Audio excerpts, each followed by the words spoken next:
The morning sun cast long shadows through the twisted trees of Viridian 7 as the Galactic Council rescue team stepped through the smoking wreckage. Transport vessel Harmony lay broken across a clearing, its metal hull split open like a cracked egg. Emergency foam had sealed the worst breaches, but scorch marks told the story of a hard landing that should have killed everyone aboard.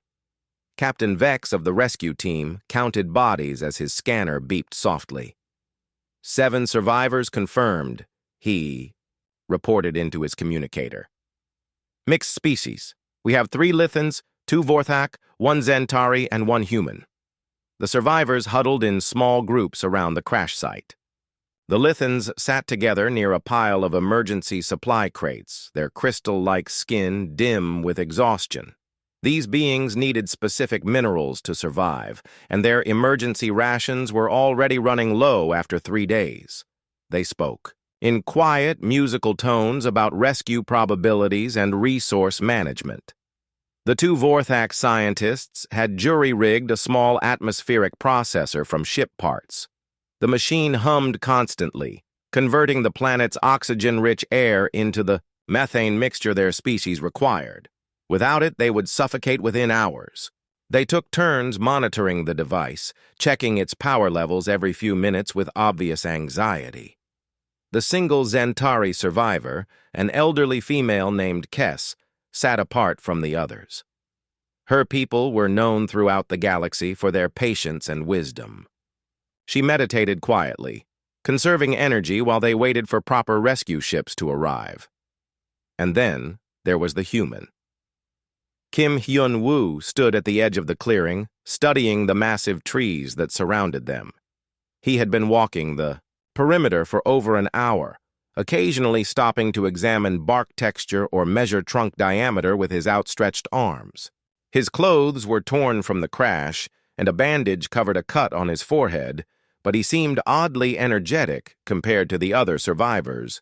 Quell, the eldest of the Lithans, watched the human with growing curiosity. His behavior is strange, Quell observed to his companions. The others conserve strength wisely, but this one expends energy on pointless exploration. Perhaps humans process trauma differently, suggested another Lithan. Their species is known for unusual reactions to stress. The Vorthak scientist. Neem looked up from his atmospheric readings. I have studied human psychology, he said through his breathing apparatus. They often exhibit restless behavior when confined or threatened. It may be an evolutionary response to danger. Captain Vex approached Hyun-woo with professional concern. Engineer Kim, you should rest with the others. The rescue ships will arrive within 48 hours. You need to preserve your strength. Hyun-woo turned from his examination of a particularly massive tree. The dead giant stood nearly 40 meters tall, with a trunk so wide that 6 people holding hands could not wrap around it. Its bark was thick and weathered, but the wood beneath appeared solid despite its age. 48 hours, assuming they can locate us, Hyun-woo replied calmly. Our emergency beacon has limited range in this forest. The tree canopy blocks most. Signals. The beacon will reach orbital receivers, Captain Vex assured him. Standard rescue protocol requires systematic grid searching. They will find us. Hyun-woo nodded but continued studying the trees. What if they don't? The question made several aliens uncomfortable. They had been assuming rescue was certain, just a matter of time. The thought of being stranded on this primitive world without proper technology was terrifying to species that had grown dependent on galactic infrastructure. They will find us, Quell stated firmly. The Galactic Council does not abandon survivors. We must simply wait patiently and manage our resources carefully. Waiting is not always the best strategy, Hyun-woo said quietly. He approached the massive dead tree and placed his palm against its bark. The surface felt solid but dry, aged by decades of weather. This tree has been dead for years, but the wood is still strong. The trunk is hollow naturally, probably from insects or disease. Neem tilted his head curiously. You speak as if this information has relevance to our situation. Everything has relevance, Hyunwoo replied. He walked around the base of the tree, examining it from different angles. This planet has a river system. I can hear water running about 2 kilometers north. Rivers flow to oceans. Our beacon would have much better range from a coastal position. The aliens exchanged glances. The human's logic was sound, but his implications were disturbing. You suggest we abandon the crash site? Captain Vex asked. That goes against all emergency protocols. Rescue teams always search crash locations first. I'm not suggesting we abandon anything, Hyunwoo said. I'm suggesting we help ourselves instead of waiting passively. He pulled a metal fragment from the wreckage, a piece of hull plating about the size of his hand. The edges were sharp from the crash impact. Hyunwoo tested the metal's hardness against the tree bark, nodding with satisfaction when it scraped. Away, wood fibers! What exactly are you planning? Kess asked. The elderly Zentari had emerged from her meditation to observe the conversation. Hyunwoo looked up at the massive tree trunk. This hollow tree could be converted into a vessel, large enough to carry all of us and our equipment. We could navigate downriver to the coast, improve our beacon's transmission range, and meet the rescue ships halfway. The silence that followed was profound. The alien stared at him as if he had suggested flying to the nearest star by flapping his arms. Engineer Kim, Neem said carefully, such a project would require proper tools, power equipment, weeks of labor, and detailed engineering. Plans. We have none of these resources. We have time, materials, and necessity, Hyunwoo countered. The rest we improvise. Captain Vex stepped forward with authority. I cannot permit such a dangerous undertaking. Our emergency protocols are clear. We maintain position, conserve resources, and wait for rescue. That is how civilized species handle survival situations. Hyunwoo met his gaze steadily. That's how most species handle survival situations. Humans handle them differently. He began collecting more metal fragments from the wreckage, sorting them by size and sharpness. His movements were purposeful and methodical, like someone beginning a familiar job rather than attempting an impossible task. This is madness, Quell whispered to his fellow Lithans. He plans to hollow out that enormous tree with primitive tools. It cannot be done. Perhaps we should humor him, suggested Neem. Humans often benefit from having tasks to occupy their minds during stress. Let him exhaust himself on this fantasy. When he realizes the impossibility, he will accept our logical approach. But Hyunwoo had already begun working. His improvised cutting tool scraped against the ancient bark with steady, rhythmic sounds. Wood chips fell to the forest floor as he started carving into the massive trunk. The aliens watched in fascination and horror as the human began what they considered an impossible task. None of them could imagine succeeding at such a project, even with proper equipment. The thought of attempting it with nothing but crash debris and determination seemed like a form of species-specific insanity. As the sun climbed higher through the forest canopy, Hyunwoo worked with quiet persistence. The other survivors settled into their waiting positions, confident that the human would soon abandon his foolish plan and accept the wisdom of patience. They had no idea they were about to witness something that would become legend throughout Galactic Council space. Dawn broke through the forest canopy, with golden light filtering between ancient branches. The alien survivors had spent an uncomfortable night huddled around their emergency equipment, taking turns on watch duty and rationing their dwindling supplies. Their conversation centered on rescue calculations and resource management, the same topics they had discussed for 4 days straight. Hyunwoo had worked until well past midnight before finally resting against the base of his chosen tree. Even in sleep, his hands remained wrapped around his improvised cutting tools. When the first light touched the forest floor, he was already awake and examining his progress. The massive dead tree showed clear signs of his labor. A rough oval opening had been carved into the trunk at ground level, barely wide enough for a person to crawl through. Wood chips and bark fragments littered the area around the base like snow. The work looked crude and primitive, but it was undeniably progress. Quell observed the human's early morning routine with growing fascination.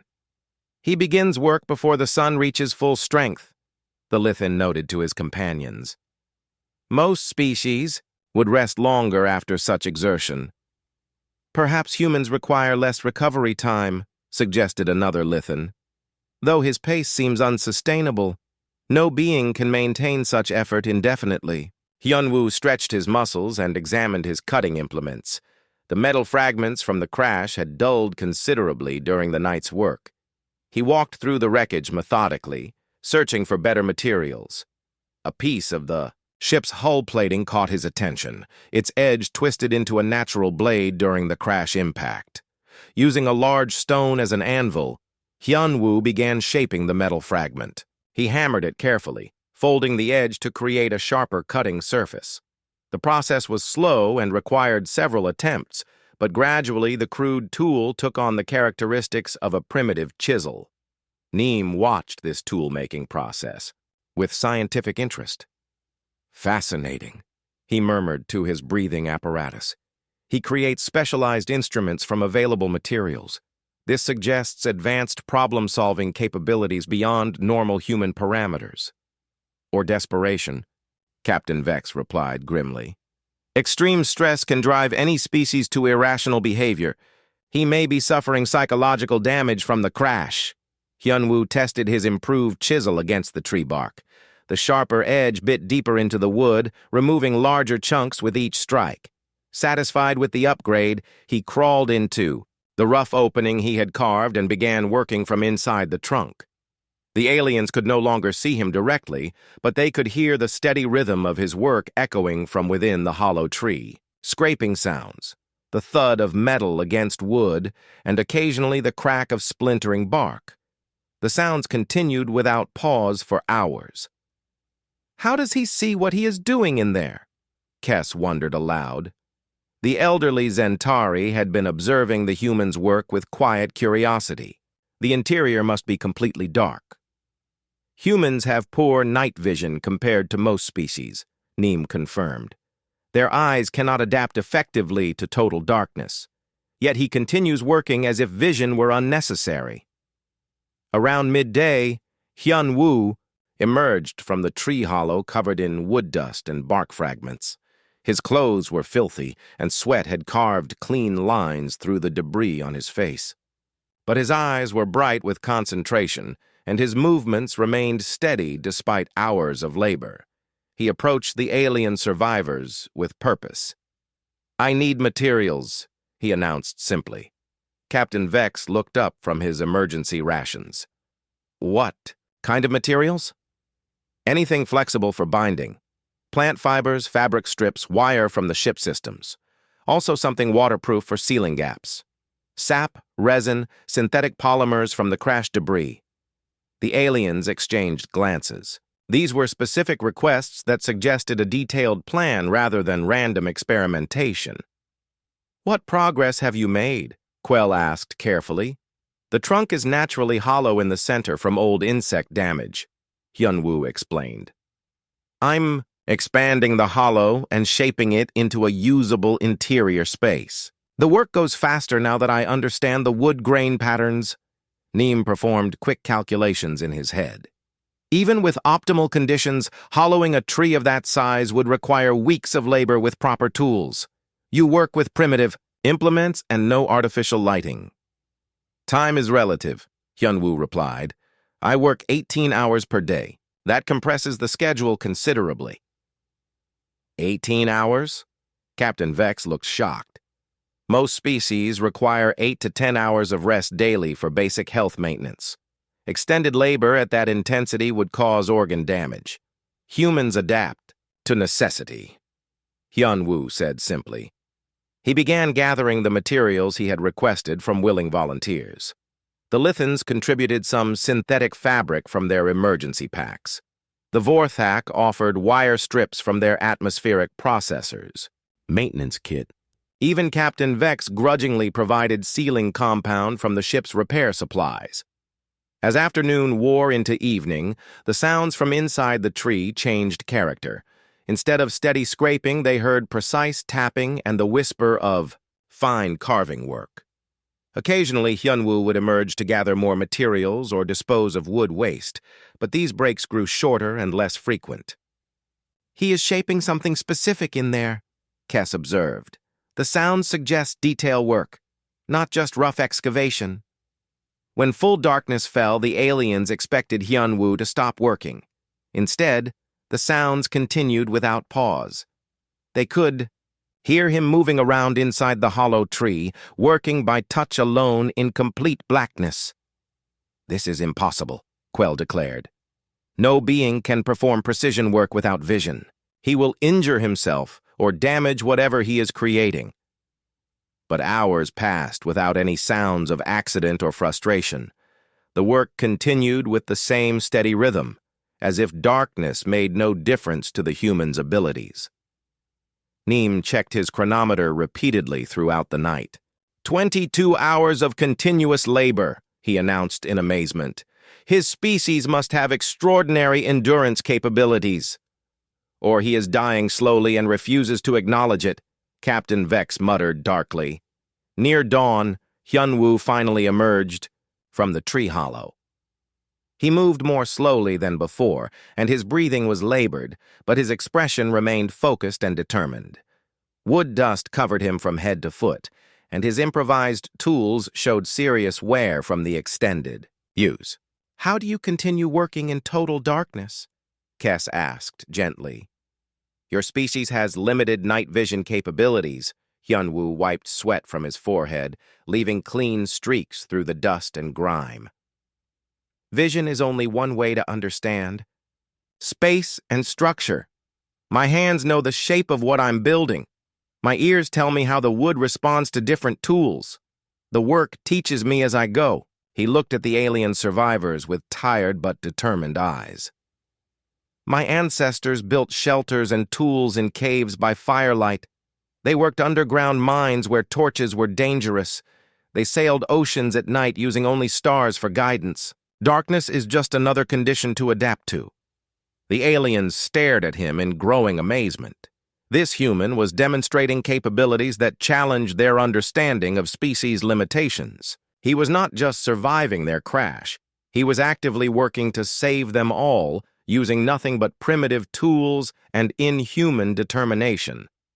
As the sun rose on their 5th day since the crash, Hyunwoo picked up his worn tools and crawled back into the hollow tree. The steady rhythm of his work resumed immediately, as reliable as a heartbeat. The alien survivors realized they were witnessing something extraordinary that would change their understanding of human capabilities forever. 7 days had passed since the crash, and the alien survivors were beginning to understand what Hyunwoo was building. The massive tree no longer looked like a simple hollow trunk. Through the expanded opening, they could see curved walls that had been carefully smoothed and shaped. The interior space was larger than seemed possible, extending deep into the ancient wood. Quell crawled partway into the opening during one of Hyunwoo's brief rest periods. What he discovered inside made his crystalline skin flicker with amazement. The hollow had been transformed into chambers and passages that followed the natural grain of the wood. Support ribs had been carved to strengthen weak areas. Storage spaces had been hollowed out along the walls. "This is not random excavation," Quell announced to the other survivors. "He has created a structured interior space with multiple functions. The design shows engineering knowledge." Neem performed detailed measurements of the exterior trunk. "Based on the wood removal I observe, the interior volume should accommodate all survivors plus essential equipment. But such precise work would require detailed planning and advanced mathematical calculations." "He works without blueprints or measuring instruments," Captain Vex pointed out. "How does he maintain accuracy?" The question was answered when they observed Hyunwoo's working methods more carefully. Before carving any section, he would examine the wood grain patterns with his hands. He tested each area by tapping it with his tools and listening to the sounds the wood made. He measured spaces using his body as a reference, counting arm lengths and hand spans to maintain proportions. But the most remarkable discovery came when Kess noticed scratch marks on the interior walls. They were not random damage from the carving process. They were deliberate markings that formed patterns and symbols only visible by touch. He creates maps in the darkness, Kess observed with wonder. These marks tell him where he has worked and what remains to be done. He navigates the interior space by memory and touch alone. The aliens began to realize they were witnessing something beyond normal survival behavior. Hyun-woo was not just building shelter. He was creating a vessel that could transport them across the planet's river system to reach better rescue positions. The revelation changed everything about their situation. "You intend to navigate downriver to the coast," Neem stated when Hyun-woo emerged for his evening meal. It was not a question. Hyun-woo nodded while examining his increasingly worn tools. "The emergency beacon has limited range in this forest. Coastal positions would improve transmission significantly. Rescue ships patrol ocean areas more frequently than inland regions. But we have no navigational equipment," Captain Vex protested. "No charts of the river system, no knowledge of hazards or obstacles. Such a journey could be more dangerous than remaining here." "Remaining here assumes rescue will come," Hyun-woo replied calmly. "Our supplies run lower each day. The Lithans need mineral supplements that we cannot provide indefinitely. Your atmospheric processor for the Vorthak requires power cells that will eventually fail. Staying means slow death by attrition." The truth of his words hung in the air like a challenge. The aliens had been so focused on managing their immediate needs that they had not calculated long-term survival probabilities. Their rescue scenario required everything to work perfectly within a narrow time window. "How do you know this vessel will float?" Quell asked. "Wood density varies significantly. Weight distribution could cause instability or sinking." Hyun-woo picked up a small piece of the wood he had carved away. He dropped it into a container of water from their emergency supplies. The wood floated easily, riding high on the surface. "This tree species evolved in floodplains," he explained. "The wood has natural buoyancy chambers that prevented the living trees from being uprooted by seasonal flooding. The dead wood retains these characteristics. He had already tested dozens of wood samples to verify his calculations. The tree would not only float, but carry substantial weight while remaining stable in moving water." "What about steering and control?" Neem inquired. "River navigation requires directional capability." Hyun-woo led them to a section of the hull where he had been shaping specialized components. Long wooden poles had been carved and balanced for use as steering oars. A rudder system had been designed using salvaged metal from the crash as pivot points. Even a primitive sail arrangement was possible using fabric from their emergency supplies. "The design incorporates multiple redundant systems," he explained. "If one method fails, others remain available. Adaptability is more important than sophistication." The aliens began to understand that they were not watching desperate improvisation. This was systematic engineering applied under extreme conditions. Hyun-woo had analyzed their situation, calculated the probabilities, and chosen the option with the highest survival potential. But questions remained about the human's physical condition. 7 days of intensive labor had taken a visible toll. His hands were cracked and bleeding despite makeshift bandages. His body showed signs of exhaustion that would have hospitalized most species, yet he continued working with undiminished focus. "Your species possesses remarkable endurance," Kess observed gently. "But even humans must have limits. What happens when you reach them?" Hyun-woo paused in his tool maintenance to consider the question. "Limits exist to be tested," he said finally. "My ancestors crossed frozen continents with primitive equipment. They sailed unknown oceans in wooden boats smaller than this tree. They climbed mountains that killed most who attempted them. Each generation pushed further than the last." He looked at the alien survivors with tired but determined eyes. I am not stronger than they were, but I carry their knowledge and their refusal to accept defeat. That is what humans do. We adapt, we persist, and we find ways to survive what should kill us. The aliens had initially viewed the humans' project as impossible fantasy. Now they began to see it as their best hope for survival. More importantly, they were gaining respect for capabilities they had never imagined any species could possess. As night fell and Hyun-woo returned to his work inside the hollow tree, the steady sounds of his labor continued. But now the aliens listened with anticipation rather than skepticism. They were beginning to believe that this impossible vessel might actually save them all. The sound of approaching weather added urgency to their hopes. Storm clouds gathered on the horizon, and the wind carried the scent of heavy rain. Their window for river travel was closing rapidly. Time was running out, but the human worked on with inhuman determination, carving hope from dead wood in the darkness of an alien forest. Day 10 arrived with ominous clouds building on the horizon and the first drops of rain pattering through the forest canopy. The storm system that weather satellites had predicted was finally approaching Viridian 7, bringing with it the flooding that could make river travel impossible for weeks. Inside the massive hollow tree, Hyun-woo worked with desperate intensity. The vessel was nearly complete, but crucial details remained unfinished. Waterproof sealing around the entry hatches, secure mounting points for the steering system, internal bracing to prevent the hull from flexing under load. His physical condition had deteriorated dramatically over the past 3 days.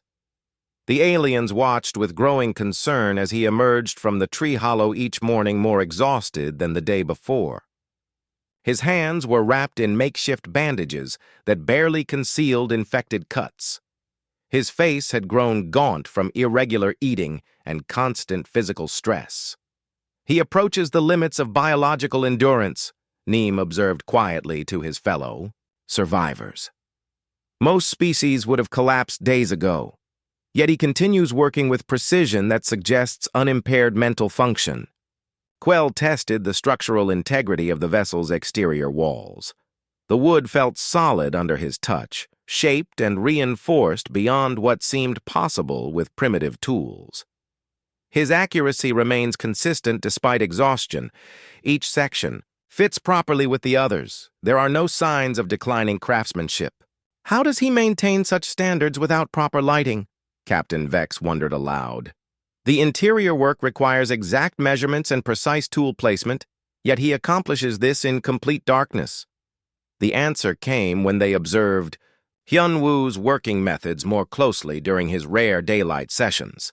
His hands moved over the wood surfaces like those of a person reading text, written in raised letters. Every curve and angle had been memorized through repeated touch.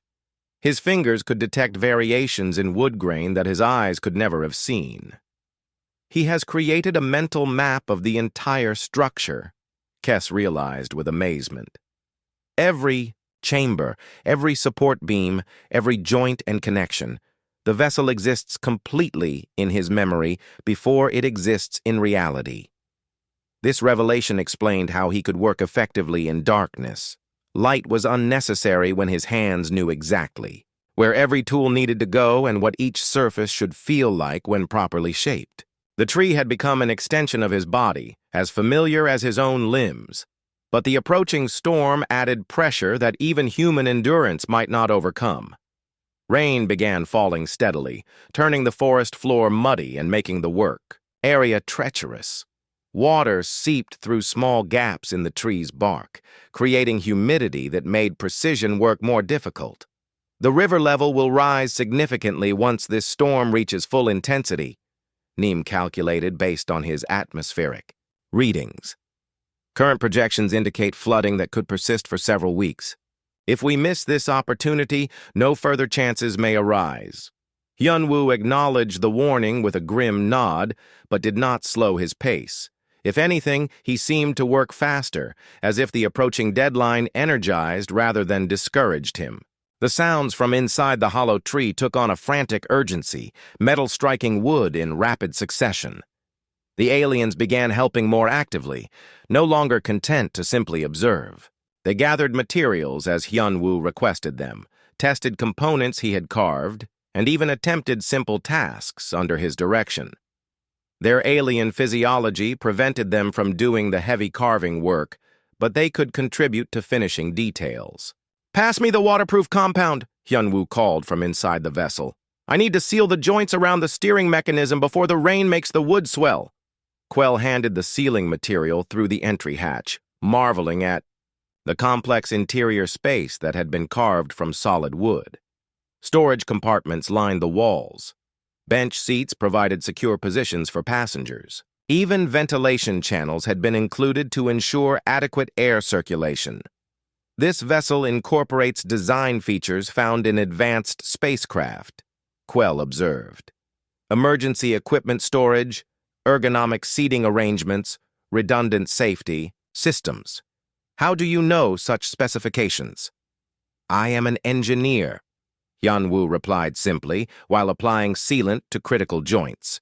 "My job was designing life support systems for transport vessels.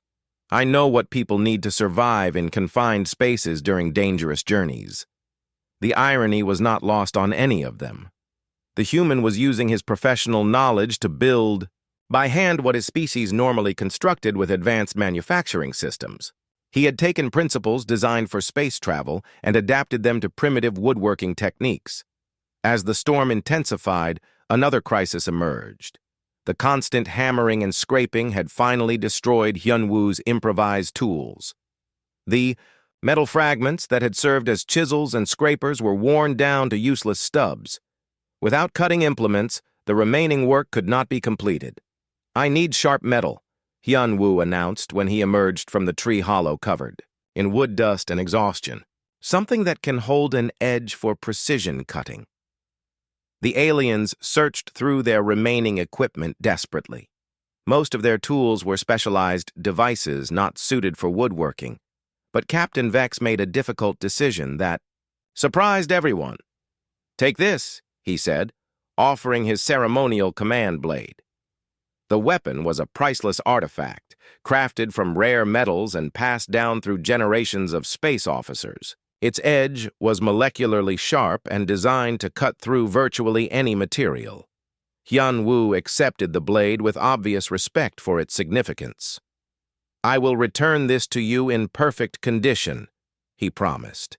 "Just finish the vessel, Captain," Vex replied gruffly. "We are all depending on your success now." The superior cutting tool made an immediate difference in work speed and precision. Details that had taken hours with primitive implements now required only minutes. Hyun-woo moved through the final assembly steps with renewed confidence, his movements guided by complete familiarity with the project. But time was running short. Thunder rolled across the forest as the storm reached full intensity. Rain pounded through the canopy in sheets, and the distant sound of the river grew noticeably louder as water levels began rising. "We have perhaps 6 hours before the flooding. Makes launch impossible," Neem calculated based on current weather data. "After that point, the river becomes too dangerous for navigation."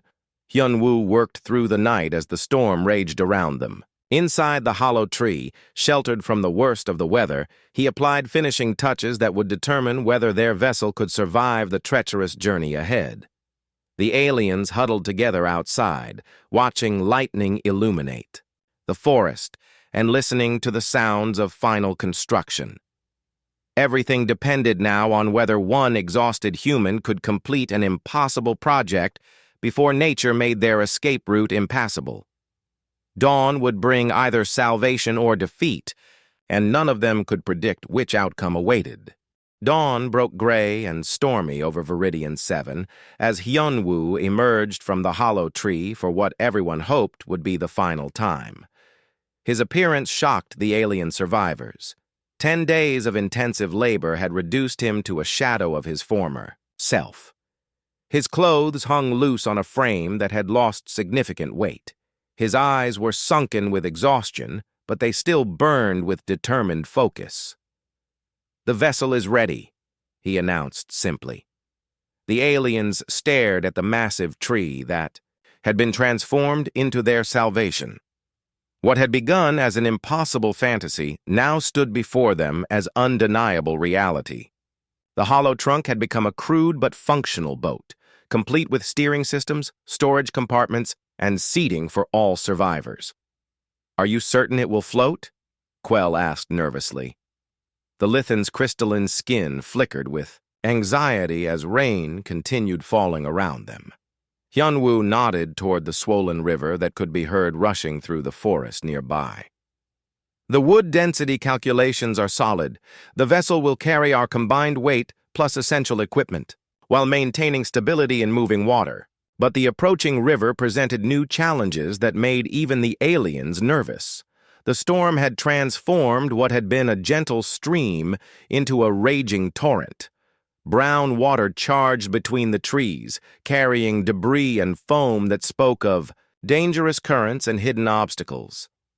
"The water moves much faster than normal conditions," Neem observed through his breathing apparatus.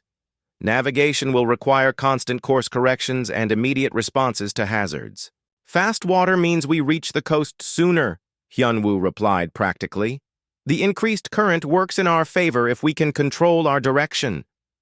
Moving the vessel to the river proved to be another engineering challenge. The hollow tree was massive and heavy despite its buoyancy. It took all the survivors working together to shift it through the forest toward the launch point Hyunwoo had selected. The human directed their efforts with careful precision. "Lift from the center points only," he instructed.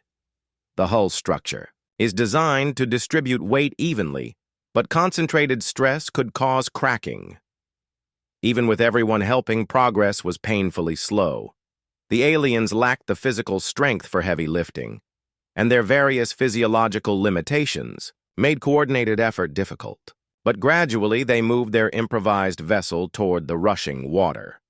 At the riverbank, Hyunwoo conducted final inspections of critical systems. He tested the steering oars for balance and flexibility. He checked waterproof sealing around entry points. He verified that emergency equipment was properly secured for rough water conditions.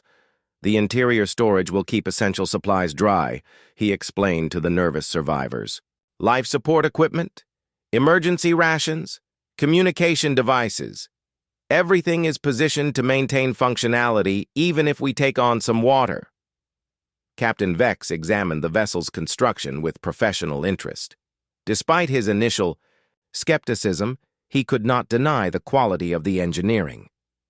"This craft incorporates design principles that would be considered advanced even by Galactic Council standards. You have achieved remarkable results with primitive methods." "Primitive methods often work better than complex ones," Hyunwoo replied while making final adjustments to the rudder system. "Simple systems have fewer failure points and can be repaired with available materials." The launch itself proved to be the most dangerous moment of the entire project. The riverbank was steep and muddy from the storm. Getting the massive vessel into the water without damage required careful coordination and perfect timing. "Everyone takes positions inside the hull," Hyunwoo directed. "I will guide us into the current from outside until we achieve proper floating position." The aliens climbed nervously into the dark interior of their wooden salvation. The curved walls that Hyunwoo had carved by hand surrounded them with rough comfort. Storage compartments held their remaining supplies. Bench seats provided secure positions for the journey ahead. But Hyunwoo remained outside in the driving rain, positioning himself to control their entry into the treacherous river. The current was powerful enough to tear the vessel from his hands if he miscalculated the angle or timing of their launch. "This is madness," Captain Vex muttered as he felt the tree trunk shift under the influence of the rushing water. "We are committing our lives to a wooden boat built by hand in 10 days. We are committing our lives to human ingenuity," Kess corrected gently. "That may be the safest choice available to us." With a final push that required all his remaining strength, Hyunwoo launched their vessel into the swollen river. The tree trunk settled into the brown water with surprising stability, riding the current like it had been designed specifically for these conditions. But their troubles were just beginning. The river carried them downstream at frightening speed, past obstacles that could smash their wooden hull to pieces. Fallen trees reached across the water like grasping fingers. Rocky outcrops created treacherous rapids that required instant navigation decisions. Through it all, Hyunwoo remained outside in the storm, steering their vessel with skills that seemed impossible for someone who had never navigated these waters before. He read the river like a book, identifying safe channels and avoiding hazards with precision that amazed the alien observers. How does he know where to steer? Neem wondered aloud, as they swept past a massive boulder that would have destroyed them if struck directly. He has no charts, no knowledge of this river system, yet he anticipates every obstacle. He reads the water itself, Quell observed with growing respect. The current patterns tell him where dangers lie. The surface conditions reveal what lies beneath. He uses the river's own signals to guide our passage. Hours passed as they swept downstream through increasingly dangerous rapids. The storm continued raging around them, adding wind and rain to the challenges of navigation. Lightning illuminated the forest in brilliant flashes that revealed the speed of their passage. Inside the vessel, the aliens huddled together as their wooden ark carried them toward unknown destinations. They could hear Hyunwoo working outside, calling instructions and making constant adjustments to their course. His voice remained steady and confident despite the chaos surrounding them. "Rapids ahead," he announced, during a brief lull in the storm noise. "Everyone secure yourselves. This section will test our hull integrity." The vessel plunged into a series of cataracts that would have challenged even modern watercraft. White. Water crashed over the bow as they bounced between hidden rocks and swirling currents. But Hyunwoo's construction proved equal to the challenge. The wooden hull flexed without breaking, and the waterproof ceiling kept the interior dry. As they emerged from the worst of the rapids, the aliens realized something remarkable had happened. They were no longer thinking of their situation as hopeless. Despite traveling through a raging storm in a primitive wooden boat, they felt safer than they had since the original crash. The human had not just built them a vessel, he had given them hope, and more importantly, he had earned their complete trust in his abilities. The river carried them toward the coast and potential rescue, but more significantly, it carried them toward a new understanding of what humans could accomplish when survival demanded the impossible. 11 days after the crash, the massive hollow tree emerged from the forest river system into a wide coastal estuary. The storm had finally passed, leaving behind calm waters that reflected the morning sun like polished metal. After hours of dangerous rapids and treacherous navigation, the peaceful estuary felt like paradise to the exhausted survivors. Hyunwoo guided their wooden vessel to a sheltered inlet where they could safely anchor while activating their emergency beacon. His hands were raw and bleeding from gripping the steering oars during the night journey, but his navigation had been flawless. Every rapid negotiated successfully, every obstacle avoided, every dangerous current mastered through skill and determination.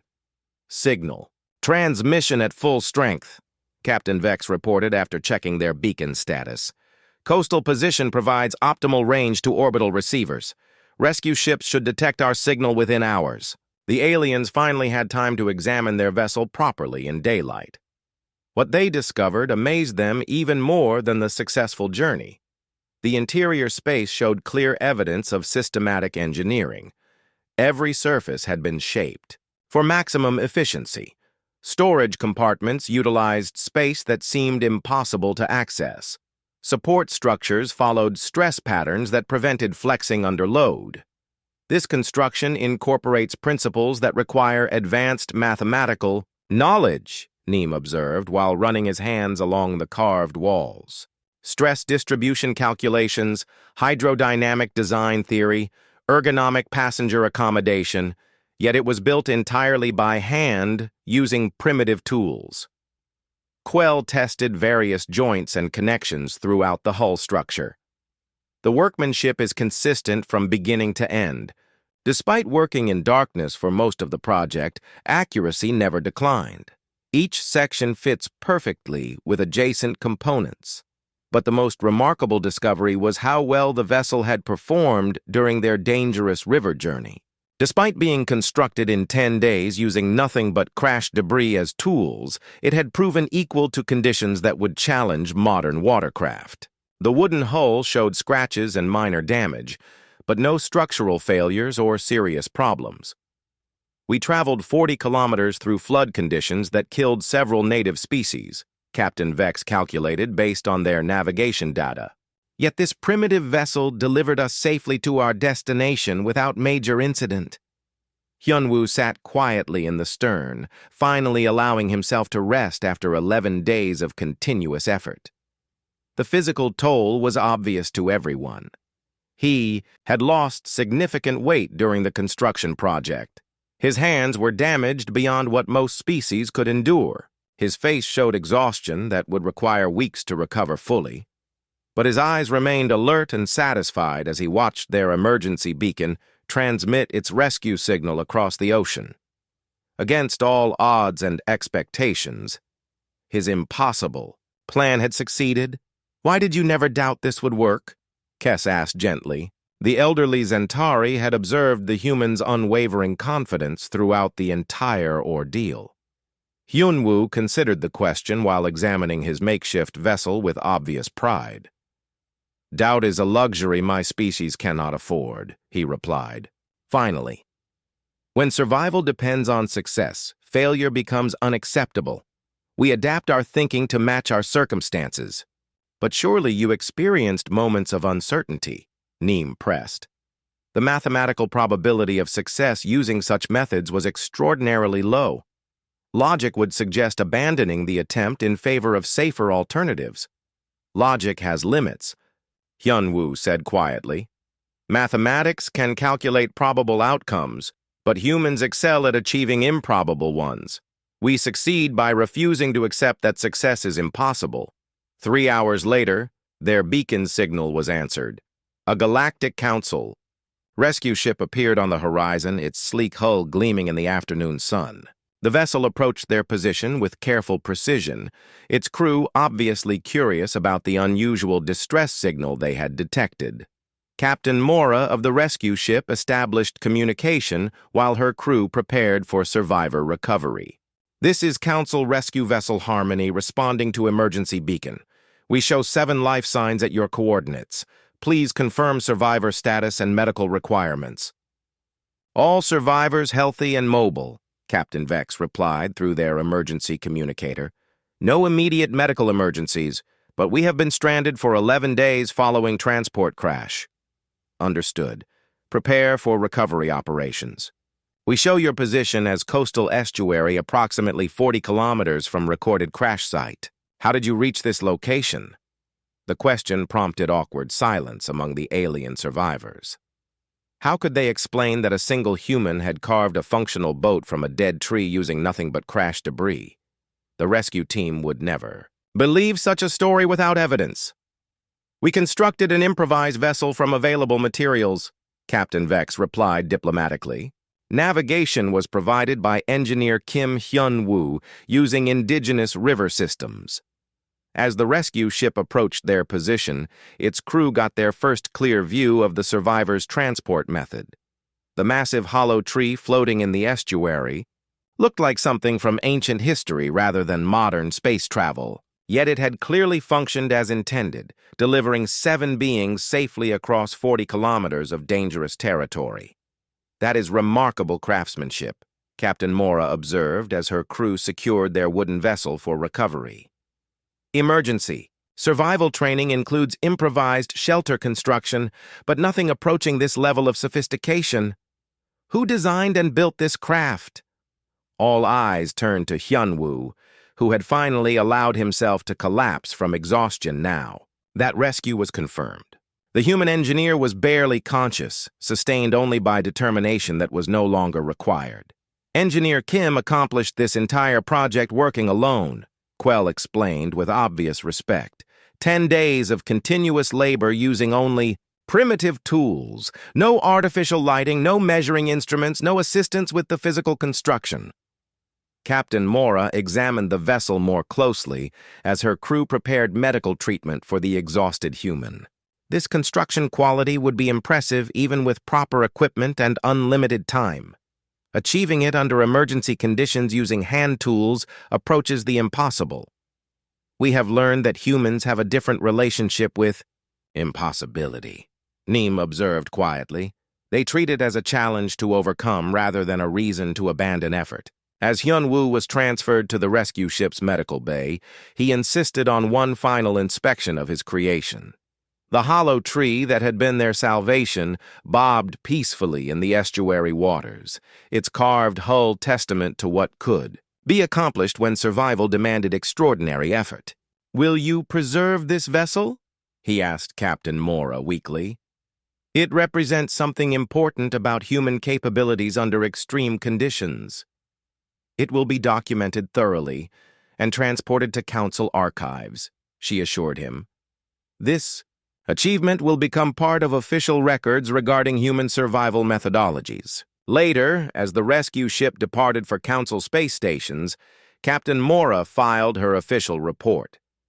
The document would become legendary throughout Galactic Council databases, studied by xenobiologists and survival specialists for generations. Human. Subject demonstrates unprecedented adaptability when technological advantages are removed, she wrote. Recommend immediate inclusion in advanced survival training programs. Human methods may prove applicable to emergency situations throughout Council space. But for the alien survivors who had witnessed Hyun-woo's achievement firsthand, no official reports were necessary. They had learned something profound about their human colleagues that would influence their relationships for the rest of their lives. Humans did not simply survive impossible circumstances. They transformed impossibility itself into an engineering problem that could be solved through determination, ingenuity, and the absolute refusal to accept defeat. In the depths of space, traveling safely toward home, the survivors carried with them a new understanding of why humans had become such valuable members of the Galactic Council. When civilization failed and technology broke down, when resources ran out and hope seemed lost, humans found ways to build hope from nothing but determination and dead trees. It was a lesson none of them would ever forget.